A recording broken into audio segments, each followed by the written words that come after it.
eksaminasi modul 1.4 budaya positif. Sebelumnya saya banyak mengucapkan terima kasih kepada stakeholder dari SMA Negeri 1 Goa atas kesempatan yang diberikan.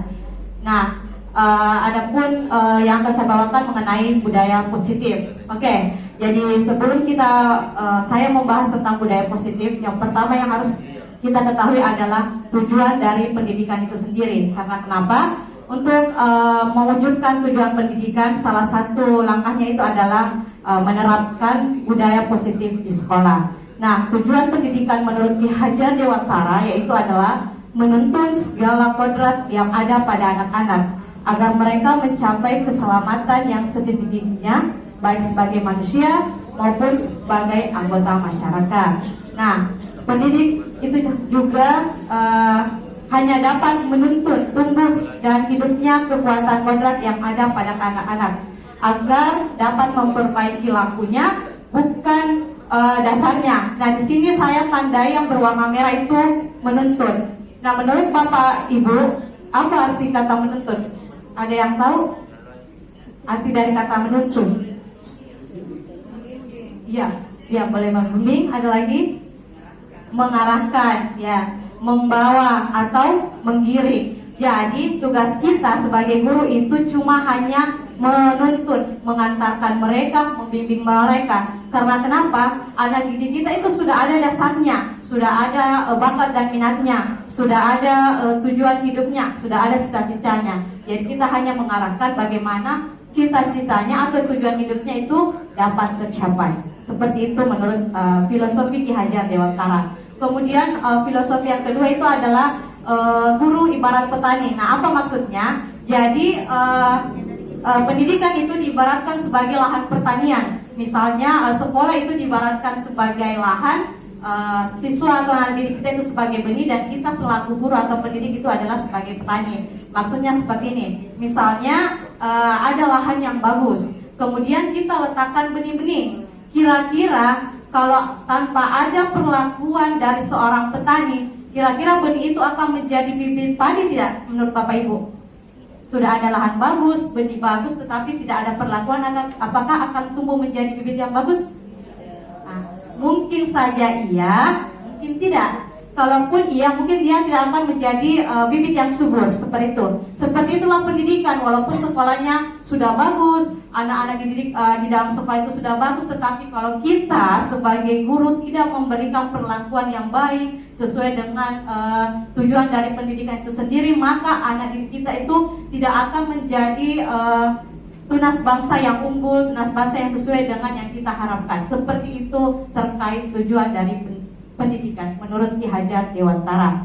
Nah, sekarang kita masuk ke budaya positif. Apa sih itu budaya positif? Jadi budaya positif itu adalah nilai-nilai, keyakinan-keyakinan dan kebiasaan-kebiasaan di sekolah yang berpihak pada murid. Jadi keyakinannya itu harus berpihak pada murid. Agar kenapa? Supaya murid dapat berkembang menjadi pribadi yang kritis, penuh hormat, tanggung jawab sesuai dengan profil pelajar Pancasila. Nah, di sini ada kata profil pelajar Pancasila. Pasti kita semua sini biasa mendengarnya ya, profil pelajar Pancasila. Apalagi yang sering mengikuti pelatihan itu pasti selalu dengan profil pelajar Pancasila.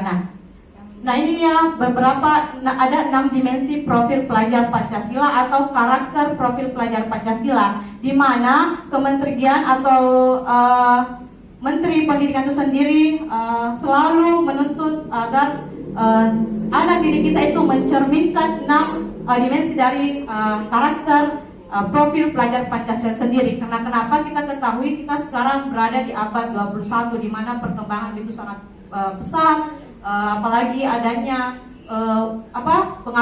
pengaruh budaya dari luar, pengaruh budaya dari budaya barat. Bagaimana anak didik kita ini harus memiliki 6 dimensi. Yang pertama itu harus adalah beriman dan bertakwa kepada Tuhan Yang Maha Esa dan berakhlak mulia. Ini terkait dengan adanya pengaruh-pengaruh dari luar. Jadi kita harus tanamkan dalam diri anak didik kita beriman dan berakhlak mulia. Yang kedua mandiri, yang ketiga bernalar kritis, berkebinekaan global, bergotong royong, dan yang terakhir adalah kreatif. Nah, adapun yang akan saya paparkan pada hari ini ada 7 materi mengenai budaya positif, di mana ada beberapa materi di sini yang cukup menyentil kita sebagai seorang guru atau sebagai seorang pendidik, atau kadang juga menegur kita karena kita merasa selama ini saya belum menjadi guru yang baik, belum menjadi guru yang sempurna. Nanti akan saya perlihatkan yang mana itu. Nah, kita masuk ke materi pertama dulu, perubahan paradigma belajar. Dalam membangun budaya positif, sekolah dapat menyediakan lingkungan yang positif, aman dan nyaman agar siswa mampu berpikir, bertindak dan mencipta dengan merdeka, mandiri dan bertanggung jawab. Jadi maksudnya di sini bagaimana kita dan stakeholder sekolah menciptakan budaya positif agar kenapa, supaya ketika siswa kita masuk atau pergi ke sekolah, mereka akan merasa nyaman, mereka merasa tenang, supaya dengan adanya situasi seperti itu mereka akan mampu berpikir, bertindak dan merdeka secara mandiri. Nah, perubahan yang kedua itu adalah disiplin sangat berkaitan dengan kontrol guru terhadap siswa. Jadi di mana ada disiplin, di situ pasti ada kontrol guru. Nah, sekarang apa makna dari kata disiplin itu sendiri? Nah, kita kan selalu mendisiplinkan siswa ya, karena terlalu banyak biasa masalah yang kita hadapi di dalam kelas maupun di lingkungan sekolah. Nah, disiplin, arti dari kata disiplin itu berasal dari bahasa Latin yang artinya belajar. Kata disiplin selalu dihubungkan dengan hukuman ya. Kenapa? Karena di mana ada disiplin pasti di situ ada hukuman. Ternyata itu keliru ya Bu ya. Kan kita biasa kalau mau mendisiplinkan siswa pasti kita kasih hukuman dulu ya. Kalau misalnya terlambat datang, kan itu salah satu pendisiplinan adalah datang tepat waktu. Kapan tidak datang tepat waktu pasti kita akan memberikan hukuman. Ternyata itu sebenarnya keliru, karena hukuman itu merupakan alternatif paling terakhir untuk mendisiplinkan siswa. Kalaupun perlu, hukuman itu tidak kita gunakan dalam mendisiplinkan siswa. Namun dalam budaya kita itu disiplin juga selalu kita kaitkan dengan ketidaknyamanan. Contohnya saja seperti pada saat zaman COVID-19, ketika kita dan siswa masuk ke lingkungan sekolah, kita disuruh menggunakan masker. Nah, kita ini ketika mengajar di dalam kelas, kira-kira nyaman tidak Bapak Ibu kalau kita menjelaskan menggunakan masker seharian full? Sedangkan kita harus menjelaskan besar suara. Nah, itu kan tidak ada pertukaran udara, pasti kita tidak nyaman. Jadi di mana ada kata disiplin, di situ ada ketidaknyamanan. Itu menurut budaya kita, ya seperti itu Bapak Ibu. Nah, sekarang apa makna dari disiplin positif? Jadi disiplin positif itu adalah salah satu cara penerapan disiplin yang bertujuan untuk menumbuhkan kesadaran tanpa adanya sogokan, ancaman maupun hukuman. Jadi kita mendisiplinkan atau menerapkan disiplin positif kepada siswa tanpa adanya sogokan ataupun ancaman, terlebih hukuman. Nah, sebagai pendidik, tujuan kita adalah menciptakan anak-anak yang memiliki disiplin diri sehingga mereka berperilaku mengacu pada nilai-nilai kebijakan universal. Nah, ini nilai-nilai kebijakan universal, salah satu contohnya saja saya beri gambaran ya. Misalnya kita disuruh untuk memakai helm. Nah, ada tujuan tersendiri kita memakai disuruh untuk memakai helm. Misalnya saja bukan karena kita takut akan polisi, misalnya saya pakai helm karena takut tak polisi, tidak. Kita memakai helm karena adanya nilai-nilai kebijakan. Misalnya saja kita memakai helm karena kita harus safety selama di perjalanan.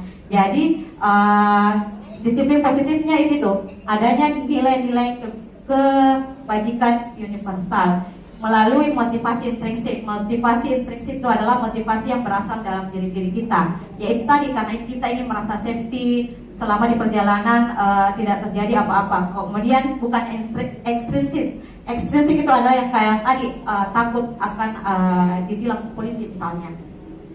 Oke, yang ketiga adalah kebutuhan dasar manusia. Nah, kita tahu bersama ya Bu ya, setiap orang itu pasti memiliki kebutuhan yang berbeda. Misalnya saya dengan guru yang, misalnya saya dan Pak Naim memiliki kebutuhan yang berbeda. Mungkin saya butuhnya cinta dan kasih sayang, Pak Naim mungkin kesenangan atau fun, seperti itu ya Bu ya. Nah, di sini kita juga harus pintar-pintar mengetahui kebutuhan dasar dari anak didik kita. Jangan sampai kita salah melangkah. Contohnya tadi saya jelaskan mengenai seorang petani. Misalnya kita menanam sebuah bibit padi misalnya. Kemudian kita supaya padi itu dapat tumbuh dengan cepat, maka tentunya kita harus memberikan pupuk misalnya akar. Namun si petani itu memberikan pupuk daun, kira-kira bermanfaat atau tidak Ibu? Tidak ya?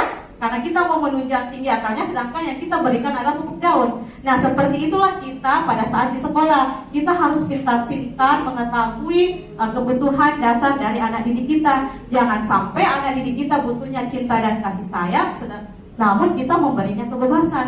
Nah, itu tidak bermanfaat seperti itu. Nah, adapun kebutuhan dasar dari manusia itu ada 5. Kebutuhan untuk bertahan hidup atau survival, cinta dan kasih sayang, love and belonging, kebebasan atau freedom, kesenangan fun, dan kekuasaan atau power. Nah, berikut adalah penjelasannya untuk kebutuhan bertahan hidup, yang mana kebutuhan bertahan hidup ini terkait dengan bersifat fisiologis, yaitu mengenai kesehatan, rumah, dan makanan. Contoh kasusnya seperti ini untuk terkait kebutuhan akan bertahan hidup. Ketika ada anak yang selalu meminta bekal makanannya, nah diketahui ternyata anak tersebut melakukannya karena lapar. Hal tersebut terjadi karena orang tuanya tidak memberikan bekal makanan untuknya. Ini salah satu contoh kebutuhan siswa akan survival atau kebutuhan hidup. Kemudian yang kedua adalah kasih dan sayang yang diterima. Yang ini terkait dengan rasa ingin disukai dan diterima oleh lingkungan dengan baik. Nah, misalnya biasanya siswa itu bersemangat belajar untuk belajar karena menyukai gurunya. Jadi kalau misalnya siswa tidak suka gurunya, maka pasti tidak suka itu pelajaran Kak. Ya, jadi pintar-pintar kita membawa diri ya. Bagaimana kalau kita mau disukai pelajaran Kak, pasti siswa harus menyukai dulu gurunya. Karena walaupun disukai di pelajaran, tapi kalau gurunya tidak disuka, tidak mau ikut masuk-masuk. Ya, seperti itu Bapak Ibu. Salah satu contohnya seperti ini. Ketika seorang anak ingin membuat masalah untuk mendapatkan perhatian dari teman, guru ataupun orang tuanya, maka kebutuhan dasar yang ingin dia penuhi itu adalah cinta dan kasih sayang. Nah, ini selalu kita temui di dalam kelas. Misalnya ketika kita dalam proses belajar mengajar, pasti ada salah satu atau dua lah siswa yang sering mengganggu temannya yang pada saat lagi serius belajar, dicolek-colek, dilempar-lempar. Nah, ketika kita cari tahu ternyata anak tersebut kebutuhan yang ingin dia penuhi itu adalah kebutuhan akan kasih sayang atau ingin diterima, seperti itu. Kemudian yang kebutuhan ketiga itu adalah kebebasan, yang mana yang ini terkait dengan mampu mengekspresikan diri secara mandiri, tidak tergantung pada orang lain dan tidak mudah dipengaruhi orang lain juga. Contoh kasusnya seperti ini, yang terkait tadi yang bekal makanan. Anak yang selalu diberi bekal makanan dengan menu yang sama setiap hari oleh ibunya, di sekolah dia membuat masalah dengan mengambil paksa bekal dari teman-temannya. Hal itu dilakukan karena ia ingin mencoba-coba makanan temannya yang beraneka ragam. Maka salah satu kebutuhan yang ingin dia penuhi itu adalah kebutuhan akan kebebasan. Misalnya juga kalau dalam pembelajaran dia bebas mengekspresikan dirinya, misalnya dia sukanya menggambar, sedangkan kita selalu kasih tugas rumus-rumus terus seperti itu. Siswa kan akan bebas. Kita ketahui bahwa siswa kan dalam belajar ada yang suka audio, visual, estetik seperti itu. Kita harus pintar mengetahui kondisi siswa didik kita. Nanti itu ada namanya pembelajaran diferensiasi. Kalau misalnya kita gabungkan semua jenis-jenis gaya belajar siswa. Kemudian yang keempat adalah kesenangan atau fun. Anak-anak dengan kebutuhan dasar kesenangan yang tinggi biasanya ingin menikmati apa yang dilakukan dan akan berkonsentrasi tinggi jika telah mengerjakan sesuatu hal yang disenanginya. Contohnya saja tadi mengganggu temannya, anak tersebut akan merasa jika temannya itu marah, ekspresinya terlihat lucu. Nah, itu salah satu kebutuhan akan kesenangannya. Jadi kalau melihat di temannya kesal, senang dengan lihat. Itu kebutuhan akan kesenangan. Yang terakhir adalah penguasaan atau power. Nah, yang ini kebutuhannya itu adalah selalu ingin menjadi pemimpin, suka mengamati sebelum mencoba hal baru, dan merasa kecewa jika melakukan kesalahan. Nah, ini biasa kita selalu temui pada anak-anak ini dengan kemampuan yang tinggi, ya, selalu ingin menjadi pemimpin, selalu ingin mencoba hal-hal baru, kreatif, dan akan merasa kecewa kalau dia melakukan kesalahan. Namun contoh yang akan saya berikan ini contoh lainnya. Misalnya Apabila ada anak yang merasa hebat setelah mengganggu temannya karena temannya menjadi takut dan menuruti, jadi misalnya ini anak setelah mungkin jadi penguasa di dalam kelas, jadi kalau dia ganggu temannya dan temannya menjadi rasa takut, merasa puas bilang saya yang paling kuat ini di kelas ya, jadi tidak ada yang berani sama saya. Jadi itulah kebutuhan dasar yang ingin dipenuhi, itu adalah akan penguasaan atau power. Nah sekarang teori keempat ya, teori motivasi perilaku manusia. Nah kita ketahui bersama setiap manusia pasti memiliki motivasi untuk melakukan sesuatu tindakan akan tujuan tertentu. Contohnya tadi kan saya selalu memberi contoh dari pihak siswa, sekarang pihak kita sebagai guru terkait teori motivasi perilaku manusia. Nah misalnya kepala sekolah kita menyuruh kita mengikuti pelatihan di luar jam sekolah, di mana pelatihannya itu diikuti oleh pengawas bidang misalnya. Nah kira-kira Bapak Ibu mau menerima undangan tersebut atau tidak? Menerima lah, pasti ada motivasi tersendirinya kenapa diterima. Nah menurut teori motivasi yang pertama, untuk menghindari ketidaknyamanan atau hukuman. Apa yang akan terjadi apabila saya tidak melakukannya? Jadi misalnya disuruh ke kepala sekolah ikut pelatihan, jadi pasti ikut kak dia nanti, kalau tidak ikut kak dimarahi kak atau ditegur kak, seperti itu menurut teori motivasi perilaku yang pertama. Kalau yang teori motivasi yang kedua, untuk mendapatkan imbalan dari orang lain. Nah misalnya saya menyetujui undangan dari Bapak Kepala Sekolah untuk mengikuti pelatihan karena apa? Karena kan biasanya ada SPPD-nya, berarti ada uang transportnya, ada uang pulsanya. Nah itu merupakan motivasi ekstrinsik, motivasi yang berasal dari luar diri seseorang. Nah yang terakhir ini adalah untuk menghargai diri sendiri. Nah saya mengikuti pelatihan ini karena memang saya merasa penting, karena untuk menambah wawasan saya, apalagi saya sebagai seorang guru harus mengupdate terus ilmu baru saya. Nah itu motivasi yang berasal dari dalam diri kita, bukan dari luar. Karena memang kita sadar bahwa saya perlu mengupdate ilmu-ilmu saya. Nah motivasi internal inilah yang merupakan tujuan dari disiplin positif itu sendiri. Nah sekarang yang materi ketiga, 5 posisi kontrol guru. Nah ya 5 posisi kontrol guru inilah yang mesti kita pahami bersama, karena pada materi ini selalu biasa masa sentil saya juga cukup ditegur pada ini. Tapi bisa ada soalnya? Ya, perhatikan ini, kamu nggak bisa.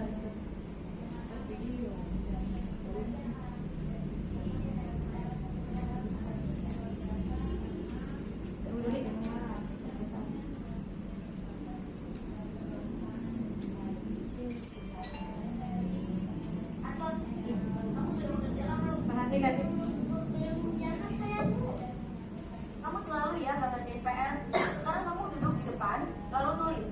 Saya berjanji tidak akan mengulangi lagi. Saya berjanji akan berusaha menjadi murid yang rajin belajar sampai pelajaran saya selesai.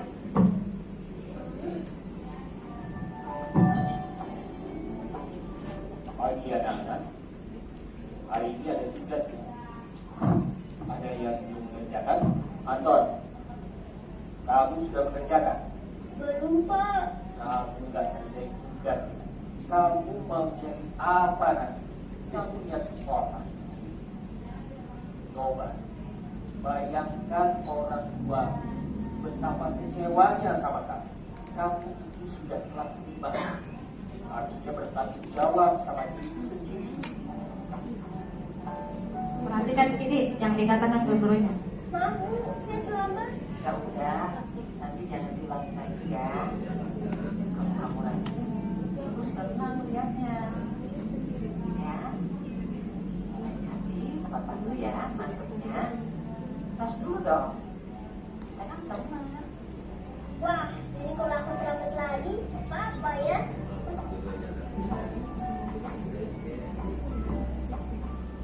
Kamu kok gak pakai baju olahraga? Bapak catat kamu sudah 3 kali loh gak ikut olahraga bulan ini. Ya, Pak. Udah 3 kali berarti saya dapat sanksi, Pak.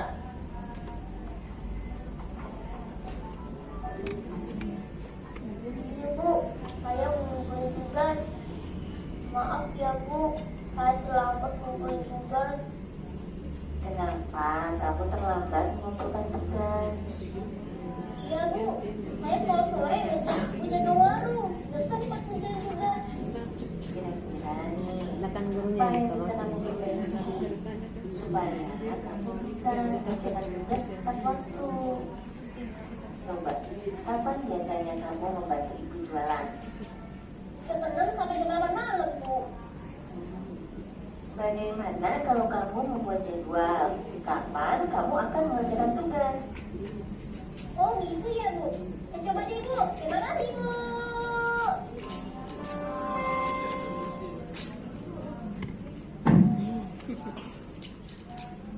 Oke, jadi gimana Bu setelah melihat video tadi dari 5 posisi kontrol guru, kira-kira yang mana posisi yang biasa Ibu lakukan?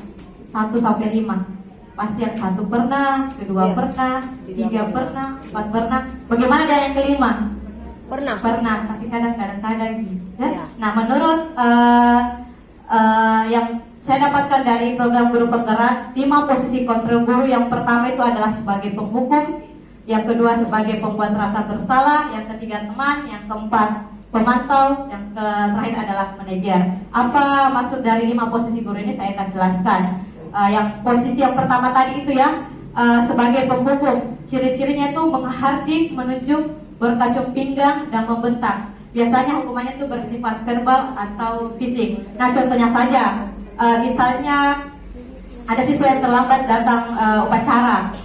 Kalau misalnya ada yang terlambat begitu, kita memberikan hukuman lari 5 kali mengelilingi lapangan. Itu merupakan salah satu contoh guru penghukum. Atau begini saja, misalnya kita memberikan tugas matematika, kemudian kita menyuruh siswa untuk kumpulkan hari ini juga. Kapan tidak kumpul, maka nilaimu tidak akan jadi A+ atau A misalnya, nanti akan mendapat nilai B seperti itu. Atau kapan kamu tidak menuntaskan nilaimu, maka ibu tidak akan memberikan nilai rapor. Nah, itu ciri-ciri guru penghukum.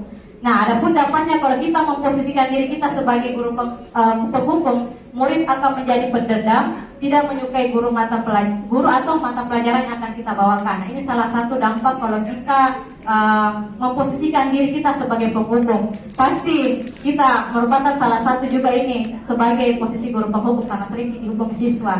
Maka pasti juga kita ada salah satu siswa yang tidak suka Ki. Kapan tidak suka Ki siswa, jangan harap pelajaran tak disuka seperti itu. Apalagi guru-guru matematika. Nah, biasanya itu jadi yang nanti siswa gaya dede matematika sangat pilih gurunya. Jadi itu kadang mata pelajaran lewat di sini masuk sini langsung lagi jadi angin lalu seperti itu. Jadi bagaimana kita memposisikan diri kita menjadi teladan bagi siswa kita.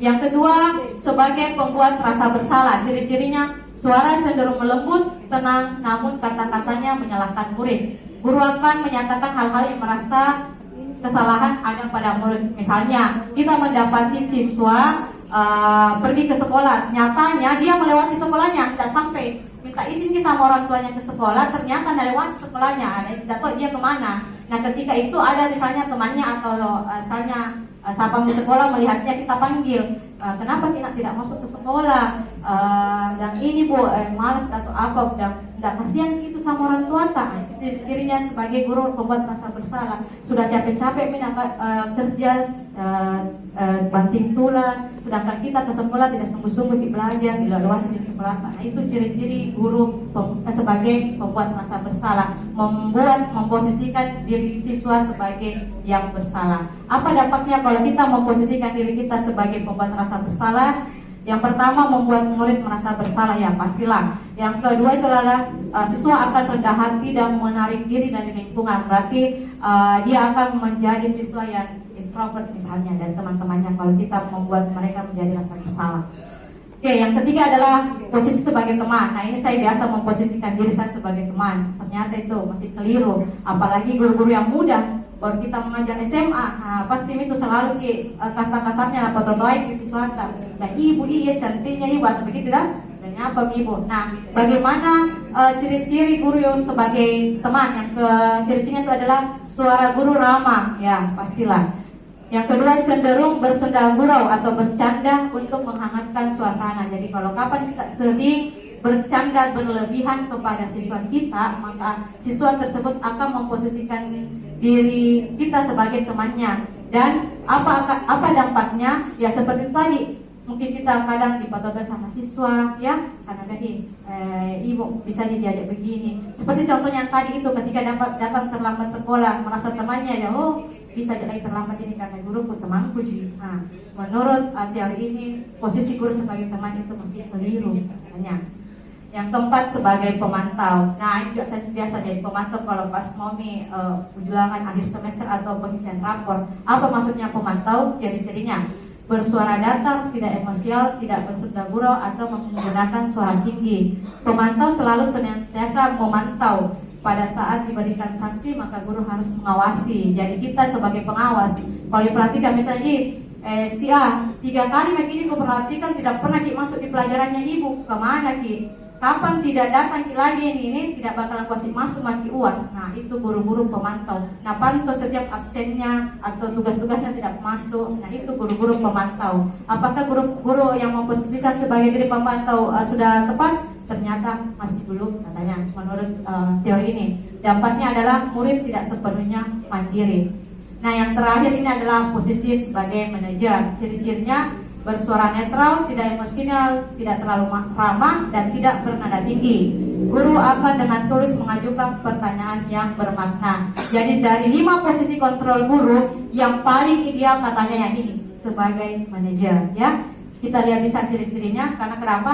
Ketika siswa berbuat salah, tidak langsung kita memarahinya di depan kelas atau di depan murid, itu kan salah ya, tidak boleh memarahi di depan siswa. Nah, ini caranya adalah kita memanggil siswa tersebut, misalnya dia terlambat datang ke sekolah, kita panggil ke ruang guru, kemudian kita bicara face to face, kemudian kita tanya, kenapa kita bisa terlambat? Nah, misalnya dia jawab ini Bu, kenapa bisa? Mungkin karena saya Bu terlalu lama bermain game tadi malam atau nonton TV. Terus kira-kira perbuatan itu sudah benar tidak? Tidak Bu. Nah itu ciri-ciri manajer. Dia mencari tahu apa penyebabnya, tidak langsung memarahinya, tidak langsung memberinya hukuman. Kemudian sama-sama mencari solusi, ya, agar siswa tersebut tidak mengulangi kesalahan yang sama. Itu posisi guru sebagai manajer. Semoga kita semua bisa memposisikan diri kita sebagai guru seorang manajer. Dampaknya murid merefleksikan kesalahannya. Ya, jadi murid langsung sadar diri. Oh ternyata salah tadi, berarti harus Kak rubah gini perilaku kesalahanku agar tidak mengulanginya lagi. Kemudian dampak yang kedua, percaya diri dan dapat memecahkan masalah.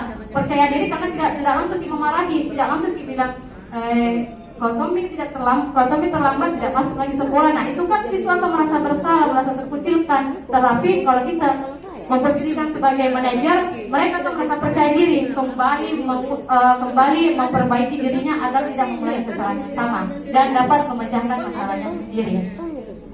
Nah yang poin ke-6, materi ke-6, keyakinan kelas. Nah keyakinan kelas ini yang biasa kita lakukan di awal pembelajaran atau di semester awal. Biasanya disebut dengan kesepakatan kelas. Kenapa bukan saya menyatakan kesepakatan kelas? Karena kesepakatan cenderung dilanggar. Kalau keyakinan tidak, karena kalau kita yakin dalam diri kita, maka pasti kita akan merasa kalau kita langgar, kita bersalah ya. Jadi kita yakini bahwa kita akan melakukannya. Nah, apa itu keyakinan kelas? Berisi beberapa aturan untuk membantu guru dan murid bekerja sama, membentuk kegiatan belajar mengajar yang efektif. Tujuannya menciptakan pembelajaran berpusat pada murid, memunculkan keterlibatan murid dalam menentukan kelas yang diimpikan, sehingga murid lebih bertanggung jawab akan keputusan mereka, menumbuhkan komunikasi yang efektif. Nah, langkah-langkahnya. Jadi keyakinan kelas itu misalnya saja datang tepat waktu, menjaga kebersihan kelas, kemudian tidak boleh saling mengganggu ketika proses pembelajaran berlangsung. Nah, cara-caranya untuk membuat kesepakatan atau keyakinan kelas, yang pertama, tanya pendapat murid. Jadi kita kumpulkan semua ide-ide yang pada murid kita, apa-apa saja aturan-aturan yang perlu kita terapkan di dalam kelas ini. Misalnya guru mata pelajaran matematika Misalnya datang tepat waktu, pasti harus itu. Kemudian misalnya tidak boleh saling mengganggu dan sebagainya. Kemudian dari semua ini itu kita kumpulkan menjadi, misalnya dari bahasanya itu terlalu panjang, kita simpelkan supaya langsung kena di poinnya. Kemudian yang ketiga, ubah ide menjadi kesepakatan kelas. Keempat, menulis kesepakatan kelas dalam bentuk poster. Jadi kita bentuk di misalnya kertas karton yang besar itu, kemudian kita tempel di dalam kelas atau pas di depan kelas. Jadi kapan ada siswa yang melanggar langsung pasti baca. Nah, apa itu keyakinan kelas, sudah tepat tidak yang kamu lakukan, ya, supaya siswa bisa sadar. Nah, ini adalah salah satu contoh kesepakatan kelas yang saya buat, ya. Yang pertama, mengamalkan ajaran agama untuk kebaikan bersama. Misalnya saja pada saat jam istirahat kedua kan itu sudah masuk isoma, ya. Jadi kita harus menanamkan atau membuat kesepakatan kelas yang ini, mengamalkan ajaran agama. Jadi kita mengharuskan siswa untuk langsung ke musola untuk sholat. Itu. Yang kedua datang tepat waktu, ya. Ini yang selalu menjadi masalah setiap sekolah, ya. Biasa lebih cepat datang gurunya daripada siswanya. Nah, ini selalu harus ditanamkan. Menjaga kebersihan kelas dan lingkungan sekolah ini juga penting, karena kalau lingkungan kita kotor pasti kita tidak bersemangat untuk belajar. Nah, ini contoh belajar kelas. Tertib saat belajar, bersikap sopan, jujur dan empati. Jadi perlu, karena ketika kalau kita memberikan tugas pasti yang satu dibiasa atau berapa orang yang kerja yang menyalin. Nah, ini perlu ditumbuhkan keyakinan kelas, yaitu bersikap jujur. Jadi setidaknya bisa dikena, jadi menyadarkan diri kita dan sebagainya ke bawah. Nah, yang terakhir ini adalah materi terakhir, segitiga restitusi. Segitiga restitusi ini sangat erat kaitannya dengan yang tadi, 5 posisi kontrol guru. Segitiga restitusi itu adalah cara-cara yang dilakukan ketika seorang siswa itu berbuat kesalahan, ya. Jadi langkah-langkah caranya. Yang pertama, menstabilkan identitas. Kedua, validasi kebutuhan. Dan yang terakhir adalah menanyakan keyakinan. Yang ini dia terkait menstabilkan identitas. Tujuannya adalah untuk mengubah anak yang merasa gagal karena berbuat salah menjadi positif bagi dirinya. Yang kedua, agar anak mencoba untuk memenuhi kebutuhan dasarnya, namun ada benturan. Kalau kita mengkritik dia, maka kita akan tetap membuatnya dalam rasa gagal. Contoh kata-kata yang biasa guru lakukan. Nah, itu tadi, ketika ada siswa yang terlambat, kita suruh datang ke ruang guru, kita berbicara, kita tanyakan nih, kenapa dia bisa terlambat? Apa yang menyebabkan kamu bisa datang terlambat seperti itu? Ini contoh-contoh kata-katanya. Kita bisa menyelesaikan masalah ini, ya. Jadi tidak langsung disalahkan di siswa ketika ada siswa yang berbuat salah, tapi kita stabilkan dulu identitasnya. Kita cari tahu apa penyebab siswa tersebut berbuat kesalahan. Yang kedua, validasi tindakan yang salah. Tujuannya itu membantu siswa mengenali kebutuhan yang ingin dipenuhi ketika melakukan kesalahan. Setiap tindakan kita dilakukan dengan satu tujuan. Tujuannya untuk menunjukkan bahwa guru memahami alasan dibalik tindakan murid. Ya, contohnya tadi terlambat karena misalnya nonton drakor atau bermain game. Jadi langsung salahkan nih. Jadi misalnya sebaiknya walaupun mau nonton, bolehlah di bawah jam 10, ketika sudah jam 10 stop tidur, ya, supaya esokan harinya tidak terlambat datang ke sekolah. Jadi tidak langsung menyalahkan siswa. Nah, yang terakhir itu adalah menanyakan keyakinan. Nah, terkait dari tadi keyakinan kelas. Jadi kapan siswa berbuat salah, langsung dikasih keyakinan kelas yang sudah kita buat bersama. Kira-kira siswa tersebut sudah sesuai dengan keyakinan kelas yang dia lakukan tidak? Kalau misalnya terlambat, biasa melanggar keyakinan kelas yang misalnya poin kedua tadi. Jadi kita harus menyadarkan siswa dari diri kita terkait kesalahan yang telah dia perbuat. Nah, berikutnya pada saat porseni, jadi saya kumpulkan ke siswa yang ada di sekolah, kasih dalam satu ruangan, jadi pakai baju seragam. Yang jelasnya sudah mencerminkan contoh segitiga restitusi.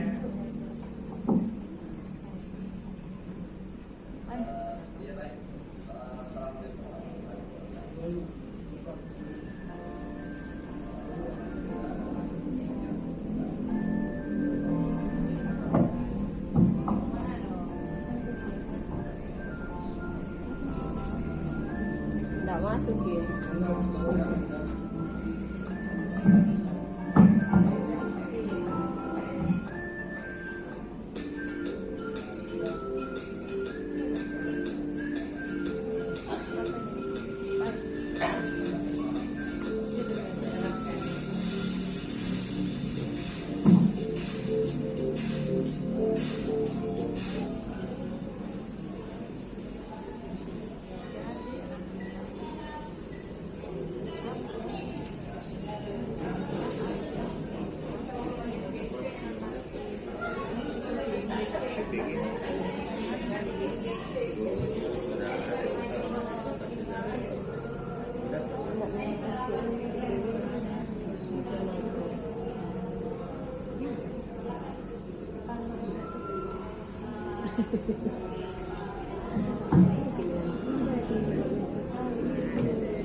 Oke, jadi dengan berakhirnya video di atas berarti berakhir juga definisi motivasi cepat mengenai budaya berpikir. Semoga apa yang saya paparkan bisa bermanfaat untuk Bapak dan Ibu. Jadi di sini saya hanya men-share ilmu yang saya peroleh dari program Guru Penggerak, bukan untuk menggurui Bapak dan Ibu guru semua. Karena saya yakin pasti Ibu dan Bapak sini merupakan guru yang hebat, punya ilmu yang luar biasa. Jadi saya ucapkan banyak terima kasih. Wassalamualaikum warahmatullahi wabarakatuh. Waalaikumsalam.